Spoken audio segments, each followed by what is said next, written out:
ये मुझे पहले फ्लोर का कॉमन वॉशरूम उपयोग करना था। गेस्ट रूम में पहुंचते ही मैंने देखा कि वहां के सुंदर से सजे हुए कमरे में एक दोस्तना महसूस हो रहा था। सोनिया ने मुस्कान से कहा, आपको यहाँ अपने आराम से ठहरने की अनुमति है। अगर आपको कोई भी सहायता या कुछ भी चाहिए तो कृपया मुझसे कहिए। मैंने उसके आभार प्रकट किए और कहा, धन्यवाद सोनिया, आपकी मेहरबानी के लिए मैं ठीक हूँ और किसी भी तरह की सहायता की जरूरत नहीं है। बस आपके साथ रहने का यह वक्त बहुत सुखद हो रहा है। धीरे धीरे मैं बंगले के इस नए माहौल में घुलती गई और दीदी के परिवार के सदस्यों के साथ बिताए जाने वाले वक्त में मैंने अपनी दीदी सोनिया और अर्जुन के साथ गहरी बनी दोस्ती की शुरुआत की।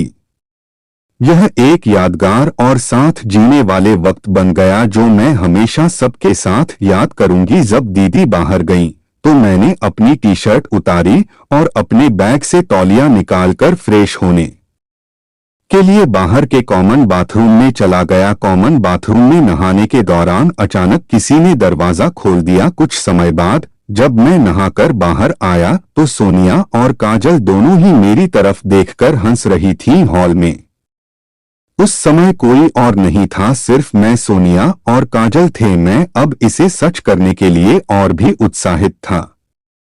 हालांकि मैं अपनी नई जिंदगी के सफलता के लिए धैर्यपूर्वक प्रतीक्षा करने को तैयार था, क्योंकि अच्छी बातें हमेशा समय लेती हैं। मैं अपने मन में सोनिया और काजल के साथ बिताने वाले समय के ख्याल से बच्चों की तरह उत्साहित हो रहा था। मैंने खुद से वादा किया कि जब समय आएगा तो मैं इस सब को अपने दिल से गले लगाकर खुशियों के पल बिताऊंगा। जब मैंने देखा तो दीदी अपने रूम से मुझे देख रही थीं और मुस्कुरा रही थीं। उन्होंने हमारी सारी बातें सुन ली थी। मैं अपने रूम में गया और कपड़े बदलने लगा। कपड़े बदलने के बाद मैं हॉल में पहुंचा और वहां दीदी सोनिया और काजल शाम का नाश्ता और चाय लेकर बैठी थी। दीदी ने मुझे भी चाय, चकली और ड्राई फ्रूट के अलावा और भी कई सारी चीजें परोसी थीं, लेकिन मैंने सिर्फ ड्राई फ्रूट खाया और चाय पी।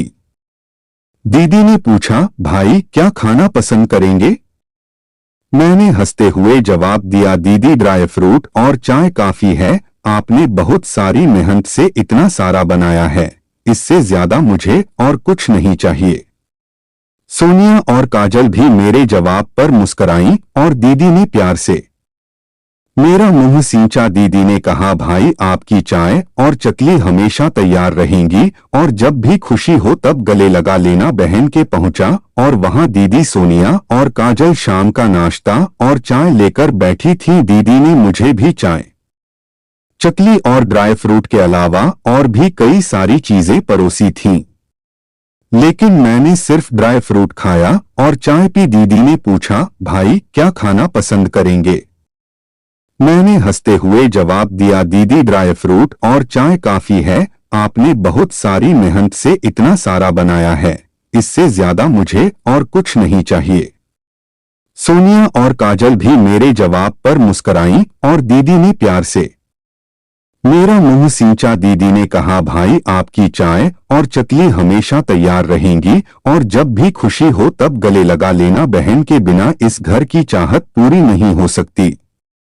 मेरे दिल में आनंद उमड़ आया, क्योंकि मेरी दीदी की प्यार भरी बातों ने मुझे बहुत खुश किया। उनकी मुस्कुराहट में मेरी जिंदगी की खुशियां समाई हुई थीं। यह नए घर की शुरुआत इतनी प्यार भरी थी कि मैं जानता था कि अब से मेरी जिंदगी और खुशियों से भरी होगी। बाद में दीदी ने ड्राइवर से कहा कि वह गाड़ी निकाल ले। सब पिताजी यानी कि दीदी के ससुर जी को देखने अस्पताल जाएंगे। जब हम गाड़ी के पास पहुंचे तो दीदी ड्राइवर के बाजू में आगे बैठ गईं और मुझे सोनिया और काजल के बीच में बैठा दिया। दीदी लेफ्ट साइड के साइड मिरर से सब कुछ देख। दोस्तों, आपको ये वीडियो पसंद आए तो वीडियो को लाइक और चैनल को सब्सक्राइब जरूर करें। धन्यवाद।